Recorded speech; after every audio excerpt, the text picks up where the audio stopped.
The Mavericks got a lot of pieces of business done where they came to Kyrie Irving, Dante Exum, Daniel Gafford. Can't forget about him. Now with Washington in the fold, what does the financial outlook for this team start to look like, not just this year, but going forward for this team? Well, I'm glad you asked, Kevin. I hopped onto SpoTrack, a great free resource for sports fans everywhere of any team in any league. To look at, okay, so, the Mavs last season, they were bumped up, they were hard capped at the apron, and they just ran out of money.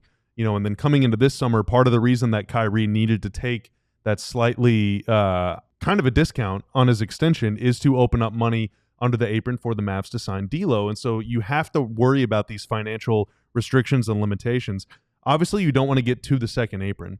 Now, the Mavs already have a pretty expensive team. These are estimations. SpoTrack is usually correct. But in 2026, 27, the Mavs now, you add PJ in there. They got a bunch of guys under contract already. AD, Kyrie, Clay, Gaff, Coop, Caleb Martin, Najee Marshall, Max Christie, Jaden Hardy, if he's still around. There's a lot of guys that are going to be back. AD's contract essentially kicks in this year to 3 years, $175 million. So yeah, and D'Lo could potentially opt in as well. Derek Lively's still around too. So the Mavs have a lot of money already on the books. And now with PJ's contract kicking in at an estimated $19.8-ish million starting next season, that puts the Mavs payroll, according to my calculations, at just under $214 million for the 26-27 season. And when you factor in the $3 million in dead cap money that they owe to Omax and JaVale McGee, Omax, by the way, Omax earned every penny. All right. So, in fact, Omax deserves a raise, in my opinion. But when you factor in the dead money, that's about $217 million on the books. The first apron next season starts at about $210 million. So the Mavs are already beyond the first apron. Yikes. And the second apron is $222 million.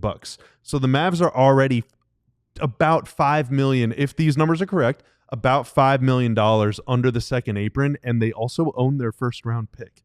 And so and that's only with 12 guys under contract, and there's some cap hold stuff figured in there as well. But it is going to be it's going to be interesting to see what kind of things they do a year from now to pave the way to field a 15-man team, because again, you don't want to be hard capped at the apron. You could force yourself into some tough decisions. So that's just next season. I also want to talk about the year after. Did you have something do you have anything to?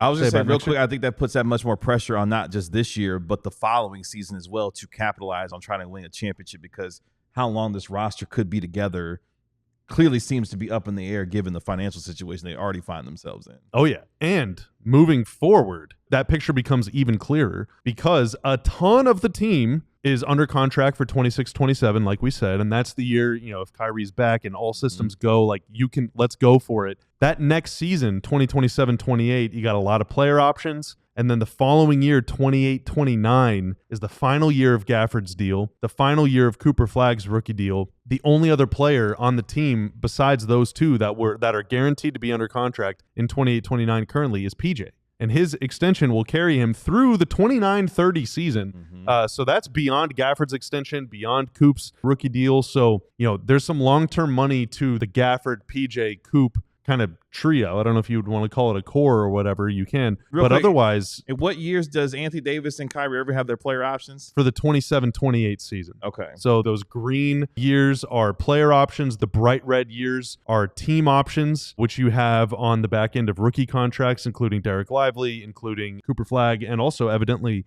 in Jaden Hardy's last year for that 27-28 season. And then the dark red are restricted free agents, and then the blue is when you become an unrestricted free agent. So the Mavs have a ton of guys back for next season already. By my calculations, 12 already, plus a first-round pick. And then in 27-28, that number is down to like 5 or 6, and then in 28-29, that is down to 3.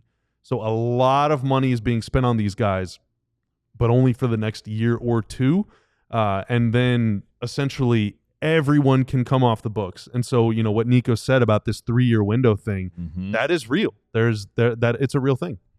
D'Angelo Russell also has a player option. Is that the 26-27 year? It's for next season, yes. Okay. I must have forgotten that was a player option for him, not a team option for him. He took a lesser deal, and if he outperforms it, then he can go somewhere else. Yeah. Okay. Mark, when you see these numbers laid out here, coupled with the context of what this team is artificially created for themselves in terms of this 3-year window, given the changes they've made on this roster. What is your reaction to seeing these, and what you think about how this is going to potentially look for them? I mean, I just think this season is going to dictate so much. Like, how, first of all, when are we going to see Kyrie back on the floor? Mm-hmm. How many games is AD going to play? How much of this coming season will this team be full strength? And is that enough of a sample size to make a judgment about going forward? Because next offseason, as Bobby lays out all those numbers, what this team's going to have to consider is, do we want to – Cooper Flagg is so much younger than the Stars. Do they want to keep it together with that kind of disparity between your two established cornerstones and a very young Cooper Flagg? Or does this season play out in a way that the Mavs decide, you know what, maybe we should look at making more changes? And so there – a lot of important decisions and evaluations are going to be made based on what this season holds. And again, how big is that sample size going to be? And again, we do not know the answer. Like, will the Mavs, we assume the Mavs will be full strength come playoff time. Are they going to be full strength for enough of the regular season to get to the playoffs? Another question that on September 3rd, we cannot answer. This team is clearly playing the 2-timeline Golden State Warrior game, it feels like. With I mean, you have established.